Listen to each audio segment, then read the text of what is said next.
कि यहाँ पे ऑटो सेक्टर में रिकवरी होनी चाहिए। जो सेक्टोरल रोटेशन है उसमें मुझे लगता है कि हीरो मोटर्स, जहाँ पे कल हमने एक ट्रैक्शन देखा था, ज़बरदस्त ट्रैक्शन देखा था। आज मैं एक्सपेक्ट करता हूँ जैसे ये 2970 और 3000 का क्लस्टर है, ये एक बार निकाल देगा ऑन अ क्लोजिंग बेसिस, तो फिर इसका जो नेक्स्ट टारगेट रहेगा दैट विल बी 3150 से लेके 3200। तो हीरो मोटर्स पे मेरी नज़र रहेगी। इसे मैं बाय करूंगा विद स्टॉप लॉस ऑफ 2920, 2920 के स्टॉप लॉस के साथ हीरो मोटर बाय। जून का सितारा।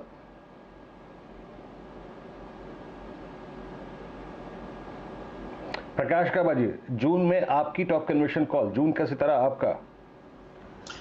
Good morning. मुझे लगता है ऑटो क्षेत्र से टू व्हीलर बजाज ऑटो ठीक ही नजर आता है। बहुत अच्छा अपमूव मिला, फिर 2-3 हफ्ते का एक कंसोलिडेशन हुआ और एक फ्रेश अपमूव शुरू हुआ है बजाज ऑटो में। सिर्फ एक 4050 का एक स्टॉप लगा देना चाहिए और छोड़ देना चाहिए। ऑन द अपसाइड जो टारगेट है करीब 4300 के नजर आते हैं। तो जून में लगता है बजाज ऑटो चलेगा।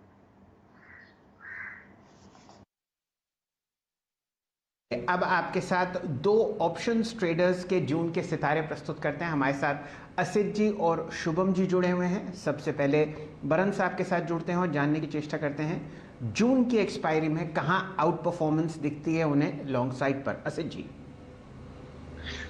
शिव सर, मुझे लग रहा है कि जून में we are definitely going towards let's say 16,000 और इस रैली में जो पार्टिसिपेशन रहेगा डेफिनेटली हाई बीटा काउंटर्स रहेंगे, जैसे कि HDFC twins, Bajaj twins, Adani twins और may be ICICI and State Bank as well. So for me Bajaj finance is what I am looking eight.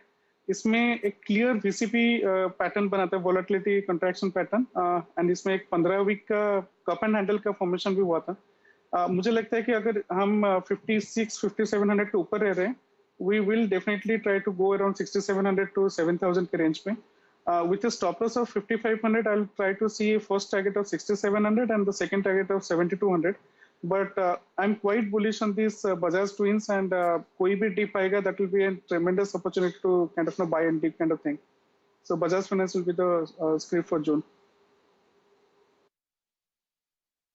सबसे हाई बीटा काउंटर अगर आपको बजाज ग्रुप में दिखता है तो वो है बजाज फाइनेंस, और यहाँ पर आप एक लंबी तेज़ी आते हुए दिख सकते हैं, ये आपको असित जी बताते हुए दिख रहे हैं। जुड़ते हैं शुभम अग्रवाल साहब से। शुभम जी, कहाँ नज़र, कहाँ रुझान जून की एक्सपायरी के लिए? शैलेंद्र जी, मेरा फर्स्ट प्रेफरेंस एचडीएफसी था, बट आई थिंक हमारे किसी को पैनलिस्ट ने उसको सिलेक्ट किया है। तो मेरा दूसरा जो प्रेफरेंस है वो डाबर है, और एफएमसीजी एक ऐसा सेक्टर है जिसको अगर हम देखें तो मुझे लगता है कि इस मंथ में अगर आप उसको देखेंगे तो फर्स्ट हाफ में काफ़ी शॉर्ट्स थे पूरे एफएमसीजी सेक्टर में, और सेकेंड हाफ में यहाँ पे मैसिव कवरिंग देखने को मिला है। तो जनरली अगर इस तरह का कोई हमें अगर डेरिवेटिव डेटा में ट्रेंड देखने को मिलता है तो नेक्स्ट एक्सपायरी में वो स्टॉक का स्वाभाविक ही है कि अच्छा करता हुआ दिखना चाहिए। और हमने देखा कि जो और पीयर सेक्टर्स हैं जैसे कि आईटी फार्मा जो साथ में चलते हैं, वहां पे भी मोमेंटम आना शुरू हुआ है। तो मुझे लगता है एफएमसीजी बेट होगा नेक्स्ट एक्सपायरी के लिए, और उसमें से मेरा पिक है डाबर, जहां पे स्टॉक ऑलरेडी एक गिरावट के बाद अवेलेबल है, और अब जिस लेवल पे कोट कर रहा है वो बहुत ही अहम सपोर्ट है और इससे नीचे जाता हुआ नहीं दिखता है स्टॉक। तो मुझे लगता है जून सीरीज के लिए डाबर पे खरीदारी करना चाहिए। 590 का मेरा टारगेट होगा और 500 पे एक स्टॉप लॉस मेंटेन करें तो डाबर पे खरीदारी की राय। चलिए, बहुत ही मजबूत रोलर्स आपको होते हुए दिख रहे हैं एफएमसीजी स्पेस में, और जून में डाबर तहलका मचाता हुआ दिख सकता है, ये बता रहे हैं शुभम जी। जुड़ते हैं नंदी साहब से। शुभदीप जी, बताइए कहाँ तेजी आपको दिखती है जून के महीने में, एक स्टॉक जो आउट परफॉर्म करता हुआ दिख सकता है पूरे यूनिवर्स को? Actually my original choice was TCS, लेकिन उसको किसी ने सिलेक्ट किया है। But I will just say one line, TCS का इंटरेस्टिंग ये है कि नॉट ओनली मई महीने का जो ऑप्शन सेलर्स है they are trapped, but even the June option sellers, call sellers are practically running away. So TCS is bullish. Having said that, my choice would be Asian Paints. अगर एशियन पेंट्स का हम लोग चार्ट देखते हैं तो इसका एक kind of cup and handle breakout हुआ है। ब्रेकआउट हो गया है 1-2 दिन पहले, माने जस्ट 2 दिन पहले एक बड़ा मूवमेंट था, उसका नीचे हम लोग ले सकते थे तो अच्छा है। Yesterday was a subdued day. ये किसी भी हाल पे अगर it comes down to somewhere around 2850 कोई डिप आ जाए तो that should be a great buy. 2750 का स्टॉप लॉस होगा, ऊपर का टारगेट 3200 3250 ऐसा हो सकता है जून में। So मुझे लगता है कि Asian Paints would be a very big outperformer in terms of June series among the stocks. चलिए, भारतवर्ष रंगों का देश है और नंदी साहब आपको मोहर लगाते हुए दिख रहे हैं एशियन पेंट्स पर। रचना जी हमारे साथ जुड़ रही हैं। अक्सर वो आपको बिल्कुल बाजार से हट के कॉल देती हैं, लेकिन देखते हैं जून की एक्सपायरी में उनको क्या पसंद आता है। बताइए रचना जी। जी, जून में मैं सबके साथ रहूंगी फॉर अ चेंज, एंड मेरा भी लॉन्ग आइडिया ही है जून के लिए, and that is in TCS. तो टीसीएस में अगर हम जून के फ्यूचर्स के हिसाब से लेवल्स देखेंगे तो 3060 के नीचे ऐसा लगा सकते हैं, एंड पूरे महीने चले ऐसा स्टॉक अगर देखें तो ये बनता है इसका चार्ट इस तरीके का। तो इसमें टारगेट्स जो बनेंगे 3250, 3300 एंड 3350, ये 3 टारगेट्स के लिए 3060 के एसएल के साथ फ्यूचर्स की पोजीशन बनाई जा सकती है। मयूरेश जी, जून में आपका दाव कहाँ रहेगा? मयूरेश जी का जून का सितारा बताइए। तो Vinod ji, I think global auto players एक जबरदस्त ट्रैक्शन में रहेंगे और मुझे लगता है आरके फोर्जिंग यहाँ पे ध्यान देना चाहिए। 55% डोमेस्टिक रेवेन्यूज है, 45% एक्सपोर्ट, इसलिए आई थिंक एक वेल बैलेंस पोर्टफोलियो है।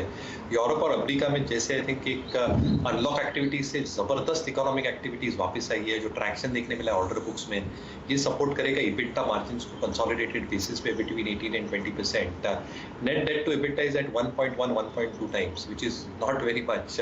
कैश फ्लोज काफी स्ट्रॉन्ग है और मुझे लगता है even on the domestic part of their business जो इंफ्रास्ट्रक्चर लेड एक्टिविटीज है, जो मेट्रो के प्रोजेक्ट्स चल रहे हैं, जो प्राइवेट केपेक्स चल रहा है रेलवेज की तरफ, यहाँ पे फोर्जिंग की डिमांड जबरदस्त बढ़ेगी, which will improve realisations and EBIT and EBITDA per tonne that these companies report. तो मुझे लगता है I think RK forgings can probably outshine in June.